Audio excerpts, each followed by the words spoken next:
Bonjour tout le monde, mon nom c'est Solange Thibodeau, alias Solange Bonheur, et je suis l'auteur du livre De la COVID-19 à la dictature mondiale. Aujourd'hui, vendredi 3 juillet 2026, je suis au milieu de la page 236 de mon livre et je vous disais hier que le discours complotiste qui résonne aux oreilles de plusieurs comme un discours de terroriste amène une remise en question. Nos chefs d'État, cependant, la rejettent totalement, cette remise en question. Tout à coup, l'espace de discussion n'existe plus. Où se cache notre démocratie? Au secours! Finalement, un seul gouvernement mondial, totalement dictatorial, ressemblerait dans son fonctionnement à une secte planétaire. C'est l'image qui m'est venue le jour où j'ai compris ce qu'il en était. On est en train d'installer une secte planétaire à l'insu de l'humanité.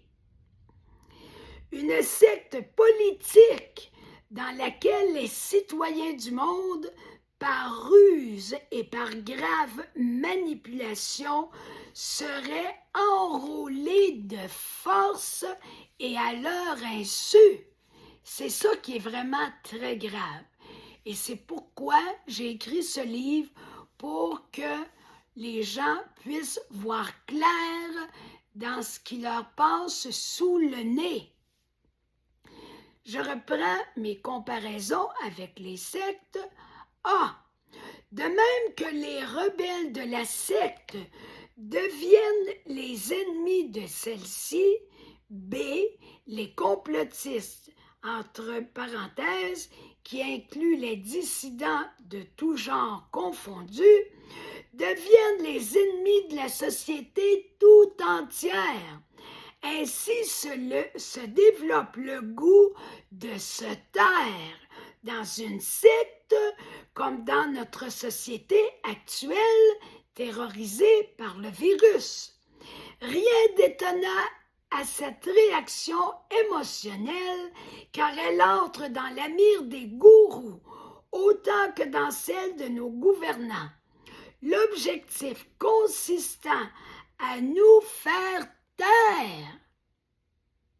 C'est bien important de discerner ce but clair, net et précis. Les gouvernants nous veulent soumis et sans voix. Le masque sur la bouche devient un symbole criant à cet effet, qui dans la société, autant que dans une secte, n'aspire pas à être considéré et respecté par les autres. Alors on cherche à limiter les dégâts. On se tait parce qu'on a peur d'être rejeté et de ne plus être considéré et respecté. Et les gouvernants le savent. C'est pour ça qu'ils jouent avec nos émotions. Les gourous et les gouvernements le savent pertinemment et ils en profitent à plein. Ils jouent irrespectueusement avec notre besoin de reconnaissance et d'appartenance. Quelle affreuse manipulation! C'est un mot qui revient souvent dans mon livre, manipulation, parce que le fond de l'histoire, il est là, dans une irrespectueuse manipulation. De toute façon, la manipulation, c'est toujours irrespectueux. Ah! Dans une secte, on marque des points en dénonçant les rebelles, car sous l'emprise du diable, ceux-ci possèdent le pouvoir d'entraîner l'ensemble de la secte à dévier du juste chemin. B. De même, aux yeux du gouvernement, on marque encore des points en dénonçant ceux qui leur sont insoumis. Sous l'emprise de la prétendue erreur de jugement, les réfractaires gouvernementaux peuvent entraîner l'ensemble de la société à dévier du juste chemin de la guérison qu'offre apparemment l'injection COVID. Prenons-nous conscience de la gravité morale de ce comportement dénonciateur d'une rare dureté relationnelle? Encore une fois, ces dénonciations sont-elles justifiées? Voilà la réflexion à amorcer avant de dénoncer quelqu'un. De douloureuses conséquences relationnelles pourraient en survenir.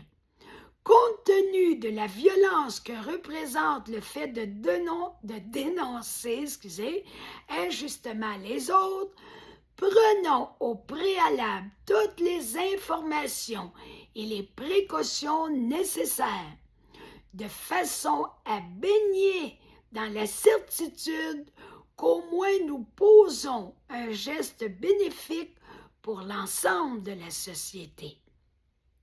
Autrement dit, il faut d'abord s'assurer que ces pseudo-crimes sanitaires se révèlent réellement de véritables crimes sanitaires. En possédons-nous des preuves indéniables? L'enjeu de la question se situe à ce niveau-là. Pour le gouvernement, il est donc bien vu de rappeler à l'ordre toutes les personnes un peu trop chaleureuses, entre guillemets, celles qui tiennent à se réunir pour partager de bons moments ensemble. Eh oui, il faut se méfier des personnes qui s'aiment au point de vouloir se rencontrer. Voyez-vous là, c'est de la moquerie, hein? Vous vous en rendez compte sûrement. Un vrai crime contre l'humanité.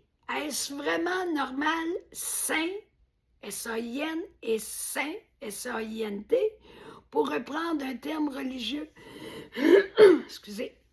Je ne nie pas que parmi les complotistes se répertorient des personnes qui souffrent de problèmes de santé mentale, donc des gens qui se perdent dans toutes sortes d'enchevêtrements fantasmagoriques.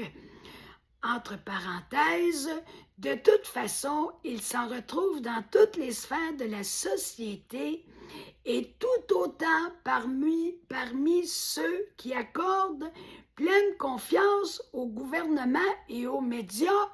Ne l'oublions pas, ça va des deux côtés. Je ne crois pas que la majorité des supposés complotistes, comme moi, souffrent d'une maladie mentale, pour la seule raison qu'ils refusent de dire « Amen ». Entre parenthèses, ce mot signifie « je suis d'accord ». Quand vous dites « Amen », en recevant la communion, par exemple, ça signifie tout simplement « je suis d'accord ». Le prêtre vous dit « le corps du Christ », vous répondez « Amen », je suis d'accord que c'est le corps du Christ. C'est beau, hein? Alors, je continue, c'était une petite parenthèse. Pour la suite, bon, je reprends ma phrase parce que je vous ai peut-être écarté. Je ne crois pas que la majorité des supposés complotistes comme moi souffrent d'une maladie mentale, pour la seule raison qu'ils refusent de dire « Amen » à tous les ordres et les prescriptions déshumanisantes de nos gouvernements concernant la COVID, comme si un lien étroit entre les insoumis au dogme covidien et la maladie mentale sautait aux yeux. À l'exemple d'un problème de santé mentale évident par rapport à quelqu'un qui refuse catégoriquement de manger ou de dormir, par exemple. Au contraire, les personnes qui conservent leur sens critique, ne pas confondre avec un esprit critiqueur, font preuve de plus de maturité. Je vous réfère aux enfants. Par essence, ils sont à la fois inexpérimentés et immatures intellectuellement. Par conséquent, on peut leur faire croire n'importe quoi. Le sens critique permet de prendre du recul par rapport aux opinions des autres, même si elles proviennent du gouvernement, du pape ou de n'importe quelle autorité, ce qui représente un atout majeur dans la vie d'une personne. Je vous laisse là-dessus pour aujourd'hui et pour toute la fin de semaine, parce qu'on ne se reverra que lundi prochain. Alors d'ici là, reposez-vous bien, prenez le temps de liker ma vidéo, de la partager autour de vous, de vous abonner à ma chaîne YouTube pour me suivre dans toutes mes vidéos. Et aussi, je vous encourage à aller vous chercher mon livre gratuitement en format numérique et aussi, si vous le désirez, en format papier pour seulement 40 $. Et vous avez toutes les informations pour procéder en allant à ma première publication de ma page Facebook. Bonne fin de semaine tout le monde et à lundi.